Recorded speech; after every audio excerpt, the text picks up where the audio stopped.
거의 시장이 이제 미술품 같이 돼 있는 시장이잖아요, 지금. 그렇죠. 그러니까 이게 수익률로는 말도 안 되는 수익률이 나오는데 그렇지만은 얘를 갖고 있으면 그래 또 사더란 말이죠. 그러니까 이렇게 이제 희소한 가치가 있게 되는 거고 그리고 또 대중들이 막 들어와가지고 이거를 막 폭락을 된다든지 이럴 가능성도 없는 상황이에요. 어차피 네. 대중들은 대출도 안 해주고 그러니까는 들어오지도 못하는 이런 상황이기 때문에 그야말로 있는 사람들끼리만 시장이기 때문에 이게 잘 폭락도 잘 안 된단 말이죠. 네. 그러니까는 쉽게 말해서 그런 돈을 갖고 있는 사람들만의 시장이 되어 있다 보니 그러니까는 이게 뭐 규제로도 뭐 어떻게 할 수 있는 상황이 아니긴 하거든요. 이제 방법이라고 하면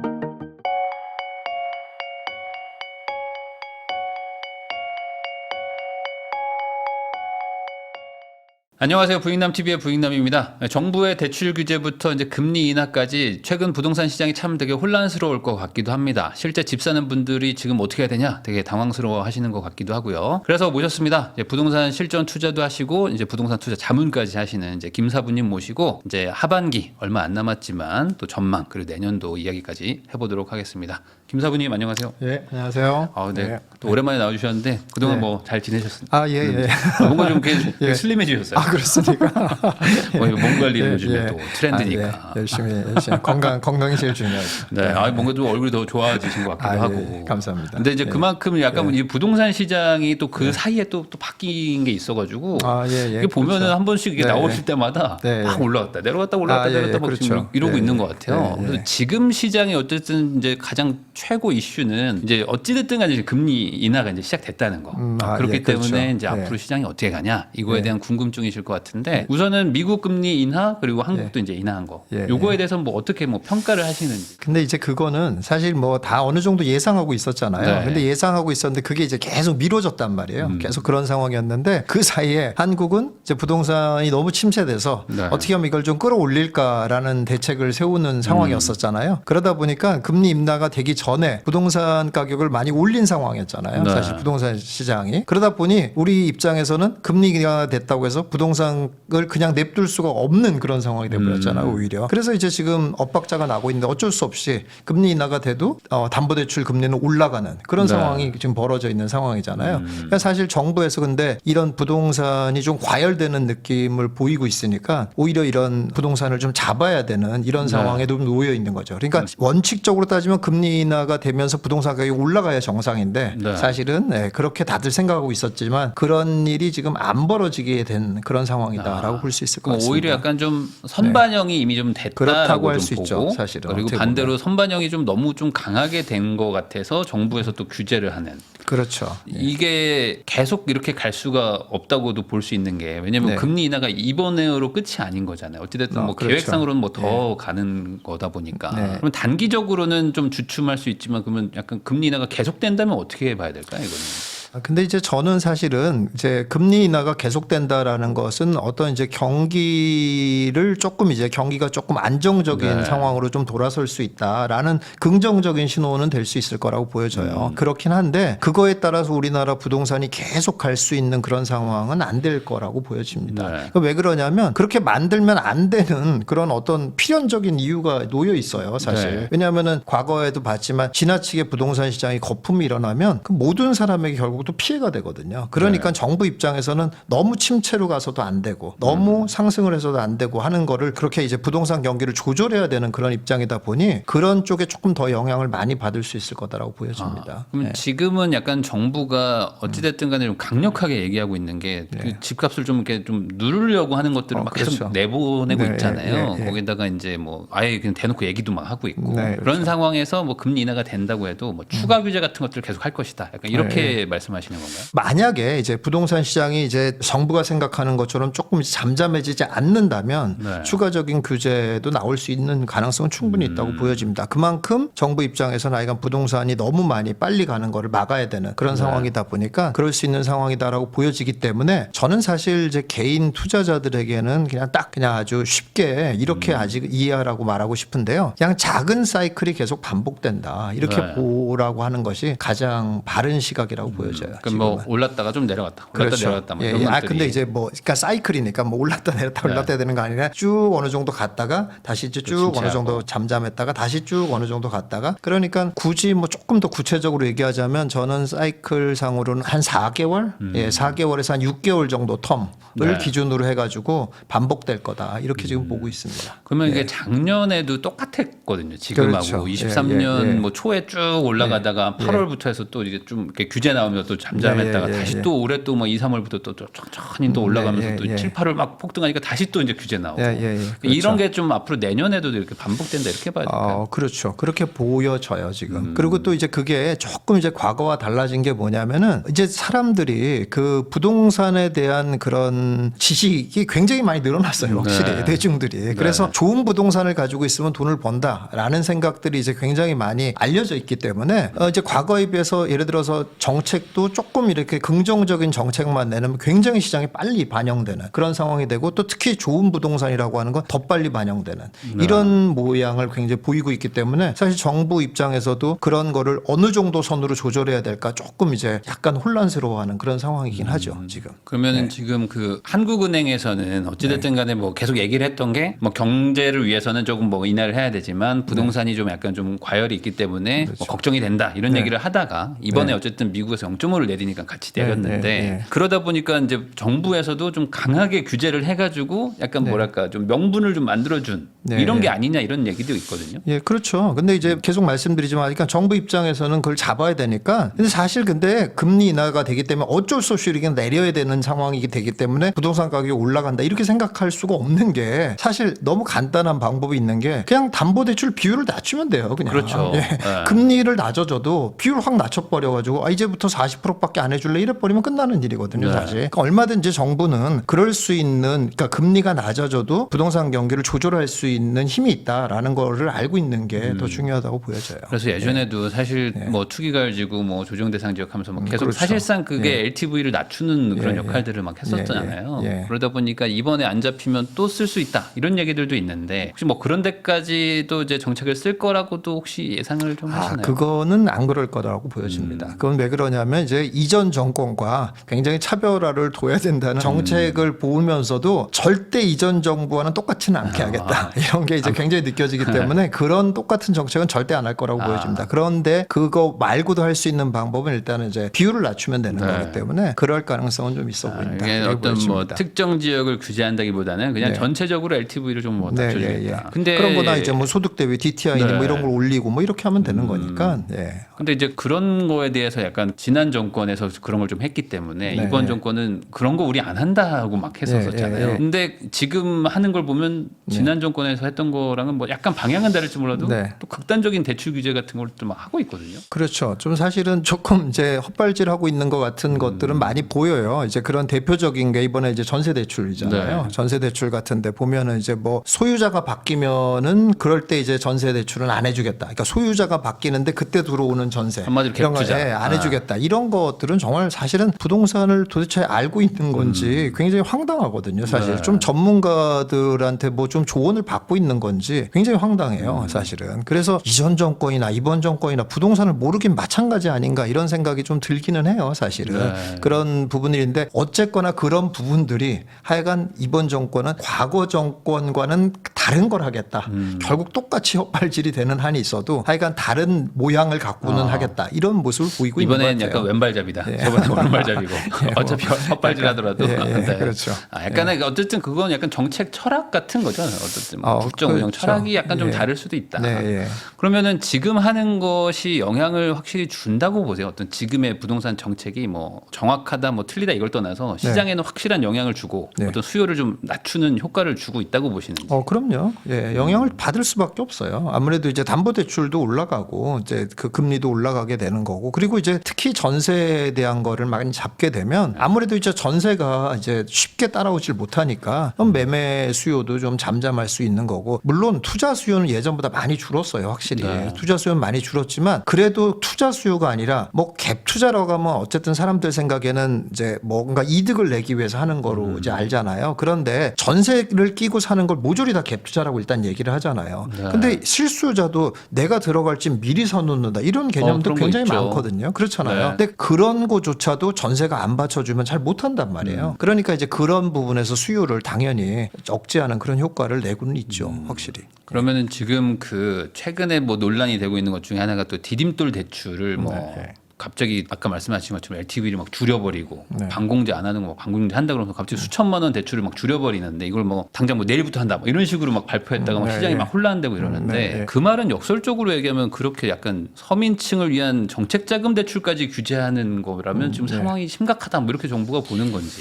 꼭 그런 거보다 아니, 심각하다라기보다도 네. 어쨌든 간에 부동산 경기가 너무 많이 앞서가게 되면 결국은 이제 부동산은 그 마지막 길이라는 건 결국 부동산 거품이잖아요. 네. 근데 그렇게 되면은 이제 굉장한 큰 문제가 생기고 많은 사람들의 피해를 입고 그리고 또 그 중간 과정에서도 보면 어떤 일이 벌어지는 부동산 가격이 너무 올라가면 사람들이 일할 생각을 안 해요. 예, 다 부동산 할 생각만 네. 하잖아요. 그러니까 노동 의지도 없어지고 그리고 또 돈은 다 부동산에 들어가 있으니까 또 경기도 나빠지고 오히려 이런 상황이 벌어지기 때문에 여러 가지 문제가 발생하기 때문에 정부 입장에서 어쨌든 경기 근데 이거는 우리나라만의 일이 아니라 전 세계가 다 마찬가지입니다. 부동산 경기가 너무 앞서가게 되면은 그건 잡으려고 다 하는 거기 때문에 어찌 보면 당연한 일이다 이렇게 봐야 될 것 같습니다. 사실 정부 입장에서는 폭등도 원하지 않고 폭락도 원하지 않고 그렇죠. 예, 완만한 뭐 상승 유지 그렇죠. 정도를 원하는데 예, 예. 지금 어찌됐든 간에 막 가격이 막 올라가니까 그럼요. 그럼 예, 최근에 한 5, 6, 7월 이때 이제 거래량도 많이 늘어나고 이제 특정 지역들은 막 폭주를 하는 그런 느낌까지 네, 왔었는데 예. 그 어떤 원인은 뭐라고 보세요? 그 최근 한 3, 4개월. 일단 기본적으로 이제 그 부동산 가격이 일단 많이 떨어져 줬잖아요. 일단 기본적으로 떨어져 줬고 떨어졌으니까 사람들이 이제 좀 사도 살아갔고. 되겠다라는 생각이 들고 또 그리고 그 사이에 또 금리도 조금 낮아졌잖아요. 이제 그런 거 또 더 중요한 게 금리가 앞으로 또 낮아질 거다라는 기대감도 갖게 되는 거고 그리고 그 사이에 또 정부가 대출을 많이 또 풀어줬잖아요. 네. 기본적으로 처음에는 원래 이제 다시 지금 담보대출을 1주택만 돼도 담보대출을 안 해준다 이런 얘기까지 나오고 있는데 그 전에는 원래 1주택자도 처분 조건 아니면 담보대출을 안 해줬잖아요. 근데 그걸 다 풀어줬단 말이에요. 그게 벌써 이제 대출을 굉장히 많이 풀어준 거죠. 그러니 이제 가격은 떨어졌고 살 수 있는 이제 자본을 마련할 수 있는 여력은 좋아졌고 또 사람들의 또 지식은 좀 많아졌으니까 옳거니 이거 사야 되겠다. 이렇게 이제 돼서 이제 가격이 이제 오르기 시작한 거죠.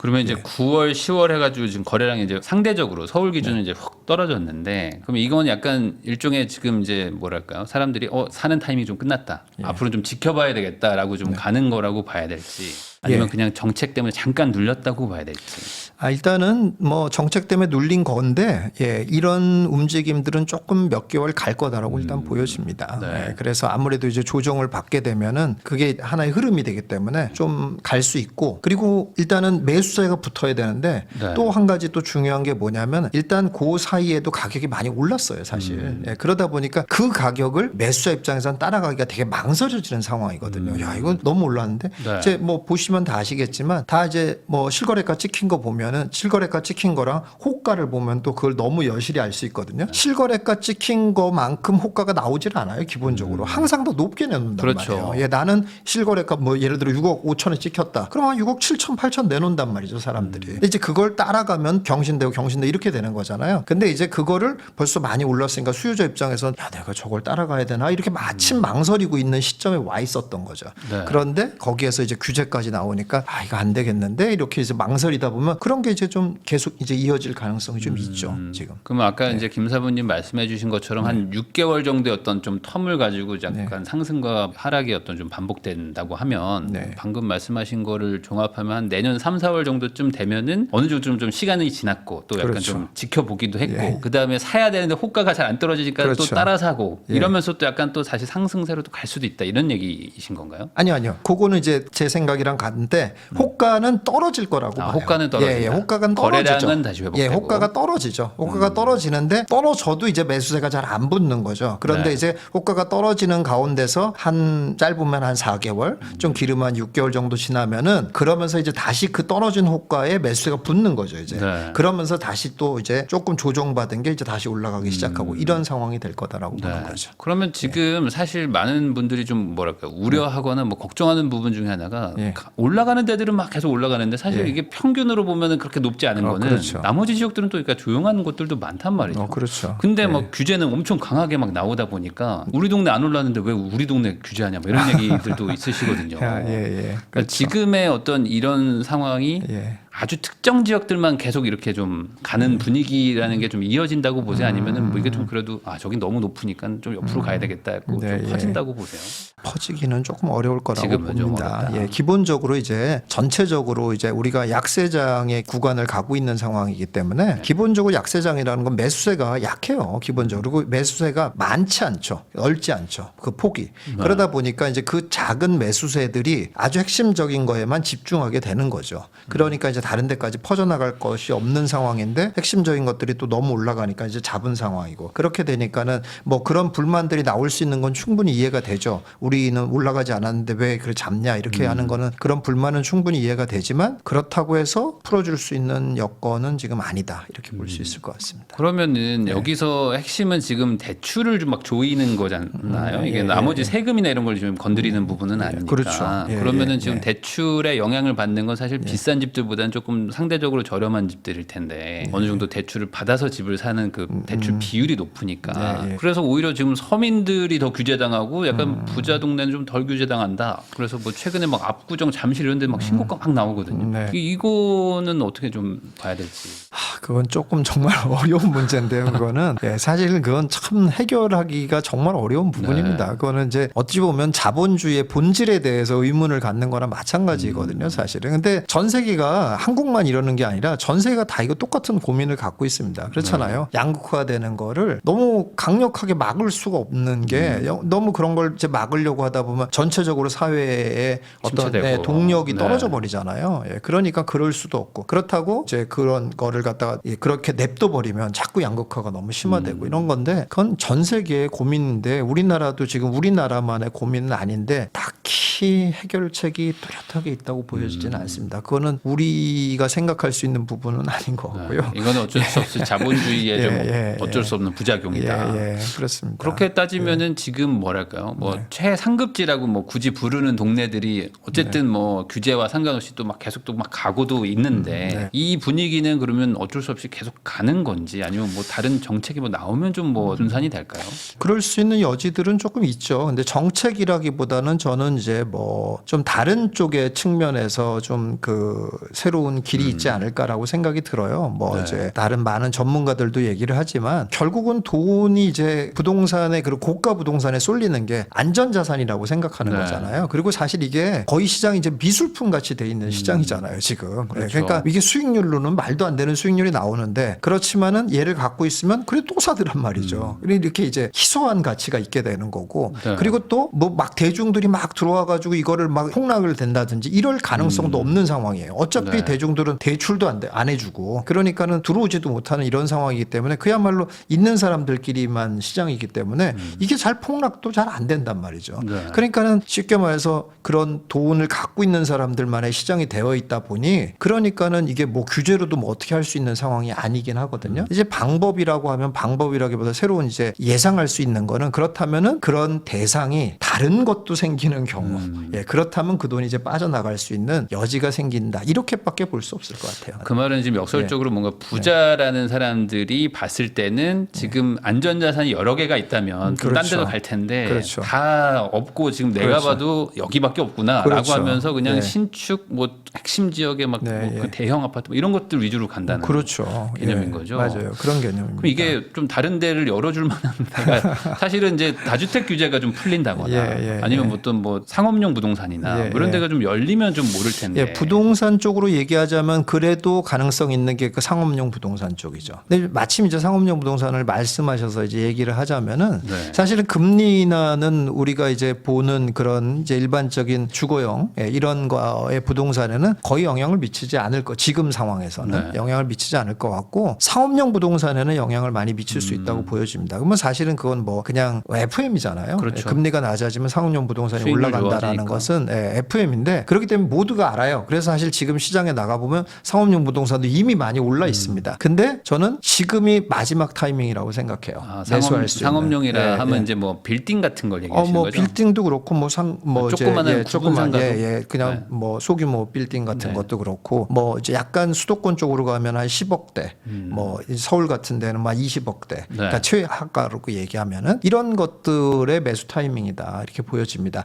가격이 올랐긴 해도 앞으로 금리가 떨어지면 더 오르거든요. 이제 과거 사례 같은 걸 봐도 그렇다면 지금 거의 오히려 올랐다고 해도 매수하기에는 가장 최적의 타이밍이다 이렇게 보여집니다. 네.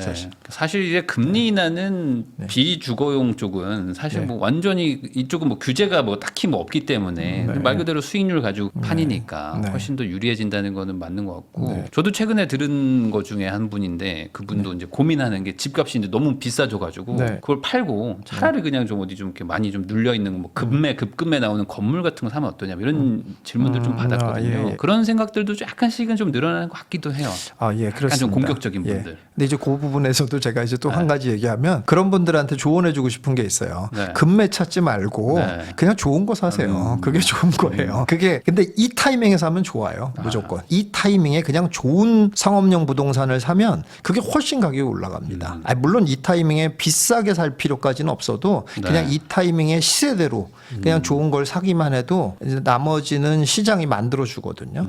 그럴 타이밍이에요 지금. 그 말은 이제 앞으로의 금리 인하가 좀 추가적으로 예고되어 있기 때문에 말씀하시는 그렇죠. 거죠? 그렇죠. 그렇게 되기 때문에 점점 과거의 사례도 봤을 때 뭐 최소한 과거 정도까지 금리는 떨어지지 않겠냐 이렇게 보거든요. 그렇게 되면 이제 부동산 가격이 굉장히 많이 오를 수 있고 막 이렇게 주거용에만 몰려있던 사람들이 그냥 상업용으로 갈까 이런 생각들을 지금 이제 금리가 떨어진다는 걸 알고 있어도 별로 생각을 못 하거든요. 근데 진짜로 금리가 계속 떨어지는 걸 이렇게 느끼면은 야 지금 가야 돼, 지금이라도 가야 되겠다 이렇게 또 마음이 바뀌어요. 그러면 이제 상업용 부동산이 더 오른다는 얘기니까 지금이 좋은 타이밍이라고 봅니다. 그러면은 반대로 지금 이제 집을 뭐 두 채 뭐 이렇게 세 채 가지고 있는 분들은 뭐 팔아가지고 지금 막 뭐 소위 말하는 반포든 뭐 이런 데 막 올라가니까 지금이라도 이제 잡아놔야 된다 뭐 이런 생각 하시는 분들도 있거든요. 어찌 보면 좀 많이 오른 가격이지만 그래도 뭐 좋은 입지를 사놓으면 나쁜 거 아니지 이런 생각 하시는 분들도 있는데 그거에 대해서는 어떻게 생각하세요? 사실 초고가 아파트에 대해서는 제가 지금 뭐라고 얘기하기가 조금 조심스러워요. 조금 이제 그 일반적이지 않은 영역이고 약간 정책이랑도 영향을 좀 덜 받는 부분이고 그래서 그 부분은 조금, 그러면은 거꾸로 지금 약간 일반적인 시청자분들의 그 기준에서 봤을 때 한계치의 금액이 15억에서 20억 사이 정도가 거의 뭐 맥시멈이지 않을까 싶기는 하거든요. 그 이상은 또 뭐 사업이 잘 되시거나 뭐 이렇게 하셔야 되지 않을까 싶기도 한데 15억, 20억대 가지고 있는 아파트 그 구간이 상단에 있는 집들이 막 가고 있으니까 그러면 저기가 가면 우리도 같이 가는 거다라고 생각하시기도 하거든요. 이게 약간 좀 벌어진다고 봐야 될까? 아니면 좀 따라간다고 봐야 될까요? 여기는 좀 애매한 그 구간이 있지 않습니까? 그렇죠. 그렇긴 한데 아무래도 저는 이렇게 보거든요. 그 이제 대중들이 많이 참여할 수 있는 정도의 선은 아무래도 이제 주택 이런 경기에 영향을 많이 받을 수밖에 없어요. 그건 왜 그러냐면 말씀드린 것처럼 매수세가 붙어야 되는데 매수세가 망설이기 때문에 영향을 받을 수가 있거든요. 근데 그 윗급으로 가면은 사실은 매수세라는 게 이런 거 영향을 받는 세상이 아니잖아요. 그런 거는. 그래서 조금 다른데 뭐 굳이 뭐 매가로 선을 긋자라고 하면은 제가 볼 때는 조금 애매한 구간이긴 합니다만 한 35억 이상 이 정도 선을 기준으로 봐야 되지 않겠냐 그렇게 보입니다. 그 이하는 그러면 시장의 영향을 좀 많이 받을 받죠. 것이고 정책의 영향을 많이 받을 사이클의 것이고 영향을 많이 받죠. 그 이상으로 가면은 사실상 이제 그냥 수집품의 개념으로 가고 있다. 그쪽 판은. 그렇습니다. 그러면 이제 반대로 아까 말한 시장의 영향을 많이 받는다. 이거는 뭐 대출 규제 뭐 이런 것들도 있겠지만 뭐 우리나라 어쨌든 전세가 있으니까 전세가 상승하면 어쨌든 시장에는 이 상승 압박으로 작용을 하잖아요. 지금 전세가 어쨌든 계속 올라는 가고 있거든요. 이 분위기라면은 어떻게 좀 봐야 될지. 될지. 근데 이제 그렇게 전세가 올라가고 있잖아요. 근데 이제 네. 정부가 대출 규제를 계속 하고 있기 때문에 지금으로서는 그렇게 많이 일단 기본적으로 시장을 이제 둘러봐도 느끼는 건데 전세자가 예전보다는 확실히 줄었어요. 네. 예, 그래서 전세 맞추기 어렵다는 얘기들을 많이 하거든요, 현장에서. 규제 때문이니까. 예, 그렇죠. 아무래도. 아니 그러니까 이제 자금을 이제 얻기가 이제 어려운 그런 조건 있는 사람들이 많이 생긴 거죠. 네. 예, 그렇게 되다 보니까 자금을 쉽게 얻지 못하니까 아무래도 주춤하게 되고 전세가 받쳐주지 않으니까 매가도 못 올라오고 이런 상황이 지금 이미 벌어져 있거든요. 네. 그렇기 때문에 그런 전세가가 매가를 강하게 밀어올리는 현상도 당분간은 조금 좀 잠잠할 가능성이 높다 이렇게 보입니다. 이래나 저래나 연말 연초는 조금 좀 조용하게 넘어갈 수 있을 것 같다는. 그럴 가능성이 있죠. 그런 예, 분위기가 있는 있는데 거죠. 사실은 이제 뭐 정말 투자를 생각하는 사람이라면 이럴 때가 좀 공부하기는 되게 좋은 때죠. 예, 왜 그러냐면 이제 좀 잠잠하니까 네. 뭐가 좀 이렇게 볼 수 있는 여력이 있는데 그렇죠. 뭐 자꾸 막 부동산 가격이 막 올라가고 그러면은 뭐 그게 조사가 안 되잖아요. 네. 근데 금방 또 가격이 올랐다고 그러고 하면은 이 가격에 이런 비교할 시간도 굉장히 없고 그래서 사실은 지금 같은 때에 이제 많이 공부를 해두고 좀 임장도 좀 다녀보고 비교도 해보고 하기엔 아주 좋은 때죠. 그러면 이제 이번에 대출 규제가 이제 나온 거 그리고 이제 금리 인하가 된다는 것 자체가 금리 인하는 어찌 보면 약간 경기가 좀 이렇게 침체로 가니까 좀 이렇게 부양한다고 금리를 내리는 경우들이 많았으니까 이런 것들 고려하고 또 지금 인터넷에 이렇게 돌아다니는 것들 중에 하나가 대기업들 이제 구조조정 엄청나게 할 것이다. 실제 막 예고하고 있다. 이런 얘기들 때문에 이번이 이제 약간 사이클의 끝이다. 약간 반등했지만 이제 끝나서 이제 약간 좀 장기로 이렇게 좀 내려갈 것이다. 이런 얘기도 있거든요. 예. 그렇게는 보지는 않으시는 거예요. 그렇죠. 그럴 가능성은 굉장히 희박하다고 봅니다. 예, 그거는. 네. 물론 이제 부동산 경기라는 것이 뭐 이제 일반적인 경기와는 완전히 다르게 갈 네. 수는 없는 건 사실이에요. 네. 그렇긴 한데 지금 이제 한국 부동산 시장의 이렇게 구조를 보면 기본적으로 서울 수도권 그리고 뭐 각 지방의 핵심적인 데들 이런 데들이 결국 차지하고 있는 전체 부동산이 차지하고 있는 비율이라는 것이 그렇게 높지 않아요. 기본적으로. 네. 그런 게 뭐 많이 높게 뭐 정확한 그러니까 핵심적인 데를 어디까지 보내야에 따라서 그걸 뭐 몇 퍼센트라고 정확히 낸 통계는 없지만 제가 그냥 체감하는 정도의 통계는 한 20에서 30%를 넘지 않아요. 네. 그럼 전체적인 경기가 나빠진다고 하더라도 20, 30%에 몰릴 수 있는 사람들이 많이 줄어들 수 있냐? 그러기는 어려워요, 사실은. 네. 네, 그러니까는 어딘가를 사고 싶어 하는 그 부분에 대한 것은 기본적으로 희소하기 때문에 그런 희소성은 계속 유지한다고 보는 게 맞다고 봅니다. 예. 그리고 사실 뭐 지금 우리가 관심 있는 아파트 뭐 그중에서 좀 대단지 신축급 뭐 이런 것들로 좁히면 뭐 더 적기 때문에 사실 그렇죠. 그렇기 그런 거 자체가 이미 약간 상위 소득자 자산가들의 어떤 영역이잖아요. 예, 예, 그러다 보니 이것도 좀 제한될 수 있다.